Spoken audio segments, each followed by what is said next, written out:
আসসালামু আলাইকুম। বাংলাদেশে মতন শিক্ষা ব্যবস্থা অন্য কোনো দেশে আছে কিনা আমি তা জানি না। তবে আমাদের দেশে শিক্ষা ব্যবস্থার কথা আমি বলবো যে এটাও আমার লজ্জা লাগে।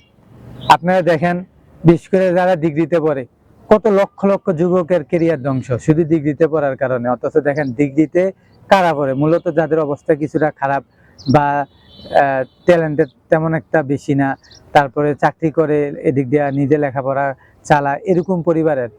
অথচ দেখেন ওদের জীবনগুলো কিভাবে ছিনিবিনি খেলতেছে শিক্ষকরা। আল্লাহ তাআলা ওদেরকে ফল দিচ্ছে, যারা পায় নাই ওদেরকে দেখ, দোয়া করি আমিন। আপনি দেখেন, কি বলবো শিক্ষা ব্যবস্থাটা নিয়ে, যখন খুব গরম খুব শীত, পঞ্চগড় ঠাকুরগাঁয় শীতে মানুষ মরে যাচ্ছে, তখন পরীক্ষা ফালায়। যখন বৃষ্টি বন্যায় মানুষ বাসায় নিচ্ছে, তখন পরীক্ষাগুলো ফালায়। তখন যদি আবার আন্দোলন করে, তখন আবার সমস্যা অটো পাসের জন্য।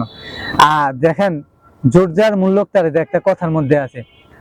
আজকে ইন্টার পরীক্ষার্থীরা যখন আন্দোলন করলো অটো পাসের, ওরা কিন্তু অটো পাস পেয়ে গেছে। এখন দেখেন ডিগ্রিতে যারা আছে ওরা তো অসহায়, মাজলুম বললো ওদেরকে বোকামি হবে না। অথচ ওরা কিন্তু প্রতিবাদ যে করবো এরা স্কোপ পাচ্ছে না, ওরা চাকরিজীবী আছে। আর যারা মহিলারা আছে ওরা বেশি বেশির ক্ষেত্রে বিবাহিত থাকে। এখন দেখেন, আপনারা যদি অটো পাস, আমি কখনো পক্ষে ছিলাম না, কিন্তু এবার পক্ষে। কারণটা হচ্ছে কি জানেন, সিলেট, কুমিল্লা, ফেনী, নোয়াখালী এইগুলা কিন্তু মোটামুটি শিক্ষিত একটা অঞ্চল অন্যান্য অঞ্চলের তুলনায়। আমি যখন ফেনীতে টান দিতে গেলাম, মসজিদে ছিলাম, পরবর্তীতে কথা বলতে বলতে আমার পাশে একটা ছেলে ছিল, ও ফেনীর ছিল, ওর বাসা ওইখানে, কিন্তু ও চট্টগ্রাম থেকে এখানে টান দিতে আসছে। পরবর্তীতে কথা বলতে বলতে এক পর্যায়ে জিজ্ঞাসা করলাম যে কি অবস্থা, এসে বলতে বলতে শুনলাম যে ও নাকি দ্বিতীয় বর্ষের শিক্ষার্থী। ও বললো যে ভাই, অমুক অমুক দুইটা পরীক্ষা দিয়েছি, আর তো দিতে পারি নাই, বই খাতা সব এখানে ছিল, ভিজে গেছে, এই সেই। এখন আপনি চিন্তা করেন, এখনো পরীক্ষার ডেটটা আপনি দিলেন, হ্যাঁ ধরলাম পরীক্ষা দিচ্ছে, এখন যারা ওইদিকে আছে ওদের তো বই নাই, ওরা আবার বই কিনে পড়বে, এরা সবার দ্বারা পসিবল না, বইয়ের খুব দাম, যেটা সবার দ্বারা সম্ভব না। তারপর হচ্ছে, এখনো অনেক জায়গায় বৃষ্টি গড় নামে নাই, পুরা গড় না হলে অর্ধেক বা হাঁটু সমান। ওদেরকে আপনি কি ব্যাখ্যা দিবেন বলেন আমাকে?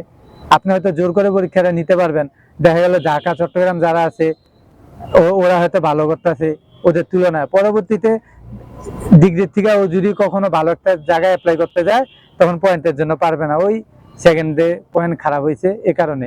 এভাবে আপনারা যারা এগুলা নিয়ে সিনিবিনি খেলতেছেন কিংবা তেমন একটা দায়িত্ববোধ মনে করতেছেন না, আমি আপনাদেরকে বলি, আপনারা এদের জন্য দুনিয়াতে আটকাবেন, কিয়ামতের দিন ইনশাল্লাহ বাধ্যতামূলক আটকাবেন। কারণটা হচ্ছে কি জানেন, এটা আপনার দায়িত্ব।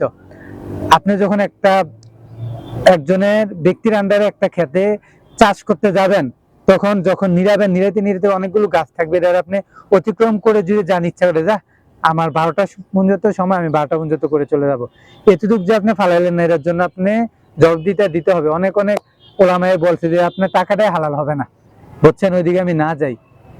আপনি যে কাজ আপনি এটা করেন নাই, আমি দেখছি। আমি অনেক ডিগ্রির ছেলেদের সাথে শুধু এতদিন কথা বলছি, শুধু এই বিষয়ে, কত অসহায়, এত কষ্ট করে ওরা বিদেশ চলে যাচ্ছে, এত কষ্ট করে লেখাপড়া করে, শুধু কেন আপনাদের জন্য। আপনাদের গাইডলাইন ভালো নাই, আপনারা বেতন নিতে পারলে হয়। এখন এই কথাগুলো শুনতে হয়তো খারাপ লাগে, অনেক অনেক কথা বলবেন, বাস্তবে আসেন। ডিগ্রি যারা লেখাপড়া করে ওরা একটু বড় বিদায়, ওরা লজ্জা শরমে কিছু বলতে পারে না। তো ভালো থাকবেন। তবে এগুলা নিয়ে যারা খেলতামাশা করতেছেন, আল্লাহ তাআলা যেন আপনাদের উপর দুনিয়াতে এবং আখিরাতে লানত ফালাক, দোয়া করি। হাদিসে আসছে, শুক্রবার আসরের পর মাগরিবের আগে দোয়া করলে নাকি দোয়া কবুল হয়। দোয়া করলাম আপনাদের জন্য, আমার থেকে বড় একটা দোয়া। কেন জানেন, এই দোয়াটা আমার না, অনেক ছেলেদের কান্নার দোয়া, অনেক ছেলেদের আহাজারির দোয়া। আপনারা অটো পাস দিবেন না, আবার পরীক্ষার রুটিনও দিচ্ছেন না, তারপরে এদিক দিয়ে মানুষ মরে যাচ্ছে, বই নাই, পানিতে ডুবে গেছে, দেখা গেল এক পক্ষ হয়তো ভালো করবে, আরেক পক্ষ খারাপ করবে। এগুলা চিন্তা ভাবনা কি আপনারা আসে না? আপনারা কিভাবে বিসিএস ক্যাডার হন বুঝি নাই, নাকি সবে প্রশ্ন ফাঁস? যেটাই হন, একাডেমিক পড়ালেখা তো আর তেমন হামুরি কিছু না, কবরে যান সব বের হবে। মানুষের হক, মানুষের লেখাপড়া নিয়ে ছিনিবিনি করা, এগুলার ফল অবশ্যই আপনারা ভোগ করবেন। আমি এইভাবে হার্ডলাইনে কথা কখনো বলি না। কেন বলছি, এগুলো আপনারা গ্রুপে যান, ডিগ্রি গ্রুপগুলোতে দেখেন, ওদের কষ্টগুলো বুঝেন। ধন্যবাদ। আসসালামু আলাইকুম।